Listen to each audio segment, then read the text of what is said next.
about all the haters and down players, man. Stay in your hustle, man. Market. That's basically what he's trying to touch. And one thing I've learned from Dre is that, man, this guy markets everywhere. Everywhere I go, once I say Fade, or they tell you, where you work at? Fade Masters? I used to actually, my first shop I worked at was Fade City. And when I say Fade City, they're like, oh yeah, the Fade Masters right there on Water. So it tells you a little something that his marketing strategies and his promoting actually really does work, man. If you see his videos on Instagram, he's walking around, he's throwing flyers inside of the toilets, in the sinks, in the bathroom, the floor, wherever you can think of. It's a funny story that my father actually, he's really good friends with the guy that owns Salem's down there by Kennedy. One day I wake up to the text, I'm like, what is this? My dad texted me, he's like, hey, this guy Salem is complaining about some flyer or something like that that's stuck in between my screens. I look at the picture and the guy actually took a picture of the flyer right inside the screen.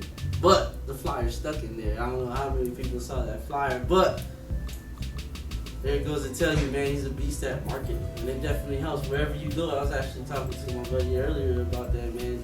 It's an investment, man. Wherever you go, some people are like, man, I'm gonna spend this 70 something on this 1,000 flyers. I'm trying to drop one. Leave one at each place. Let it go, man. It's an investment. It's gonna come back in a return, basically, man.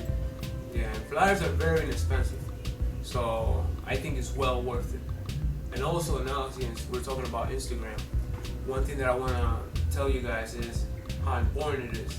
Like, Robbie, he's already getting his name out there big time, and it's all throughout Instagram. And I feel like a lot of times, the barbers, they feel like, oh, but it's not my shop, I shouldn't be, nobody's paying me extra to promote, you know what I mean? But if you think about it, if you got a lot of people on your Instagram, that's only gonna work to your benefit. The day you go to another barbershop, let's say something happened and I close down the shop or I sell the shops like I was trying to do like a couple years back, and Rob doesn't like the new owner or whatever. I'm pretty sure Rob can go to any barbershop and get hired like this, and it's all through his Instagram. They already seen his work, they heard about him, they know what he's about. He'll get hired real quick. I have no doubt about that. You know what I mean? Also, the day that he goes on to open up his own barbershop, that's gonna work only to his benefit. Once he opens up his own barbershop, he puts something up, hey, whatever he wants to call it, you know what I mean? New shop. He'll probably get barbers just from there, from Instagram. It's already free advertising, something that he already has there for him. He'll get customers through there. His own customers are gonna be like, oh, okay, Rob is here now. It's gonna go and follow him.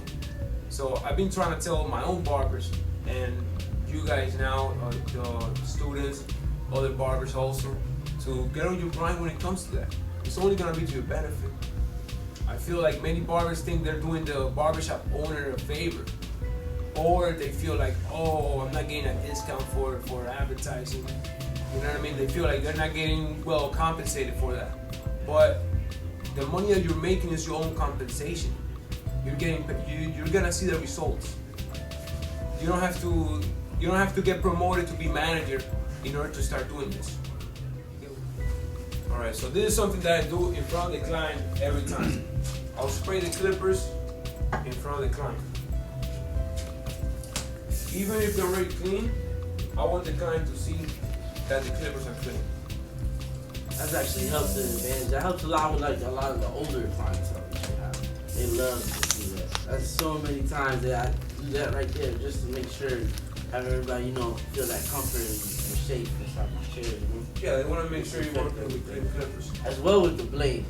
I always snap and open the packet in front of the client's face. Make sure, you know what I mean?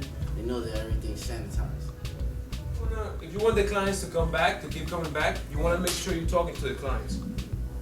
I see that's a big mistake that a lot of barbers make, which is they just figure out what the client wants and that's it. They just start cutting and they make sure they focus so much into the haircut, they forget about talking to the client. And actually talking to the client is what's gonna make the client come back. I've seen it so many times, it's not even funny. I've seen a lot of barbers that are not the great barbers, but they're really good at talking, and their clientele is off the hook. Like, he's one of them. No, I know a lot of barbers like that. I have a couple of them too. Their haircuts are good, they're decent. But their clientele is sick, you know, they stay busy like this. And I seen other barbers that they do perfect haircuts, but they have their slow days. You know what I mean? They're not as busy as they should. And it's because of that. They don't talk to everybody. They only talk to their friends or people that they can relate to. And that's the hard thing, to be able to talk to anybody. Somebody, an older man, a little kid, somebody, whatever, whoever it is. Well, and actually, that's one thing I kind of forgot to ask him. When I got a new client and they ask me for a low fade, I will ask them, look, do you want the low fade to drop or do you want it to come straight? Because some clients, they might tell you, let me get a low fade, but that's just because they're scared that you're gonna give them a high fade. You know what I mean? But in reality, they just want a mid fade. Do you always do it one side at a time? Most of the time. And the reason I'm doing this, I'm glad you asked, is because when I'm doing, let's say, a new client, I do just one side first, then I show them the mirror.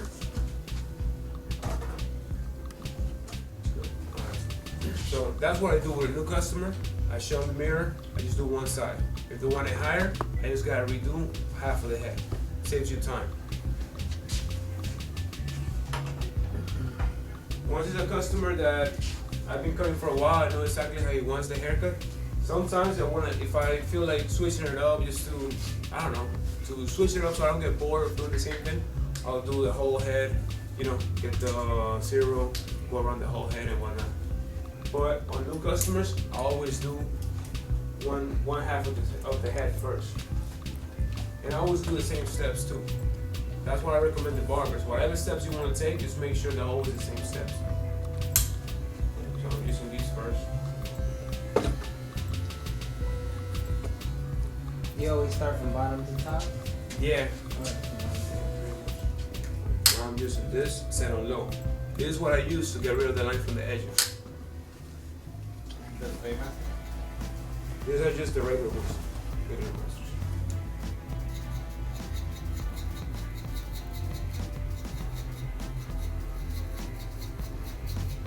With my designs, I always try to focus on something, is keeping those lines dark.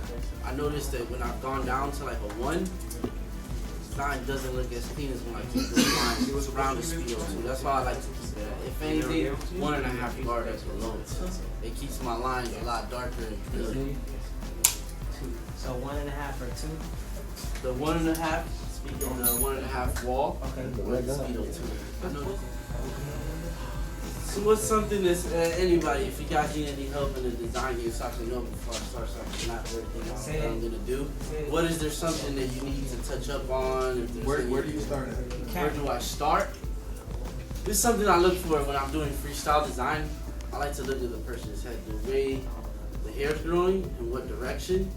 Because we all know it makes it a lot easier to cut into hair that's already laying down.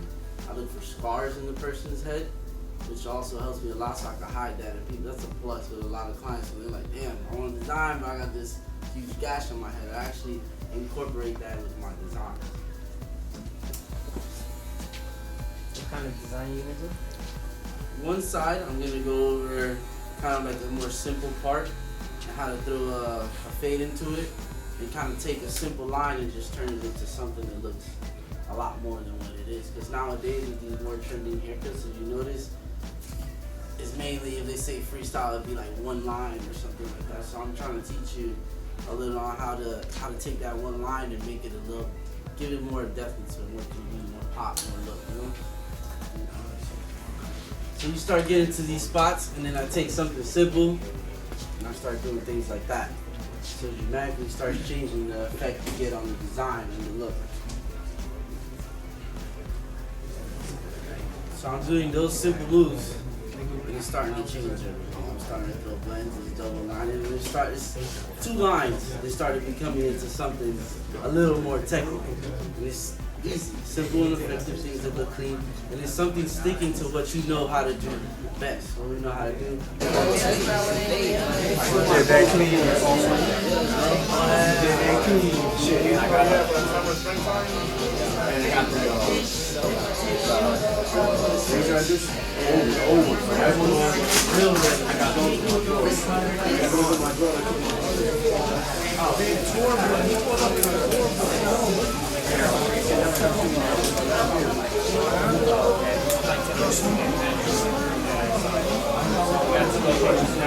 Barber battle in progress.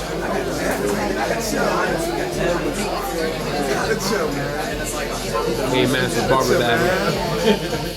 Play Junkie. Play Gino. Got the girl from Florida Barber Association in the house. Got the shirts. XL2.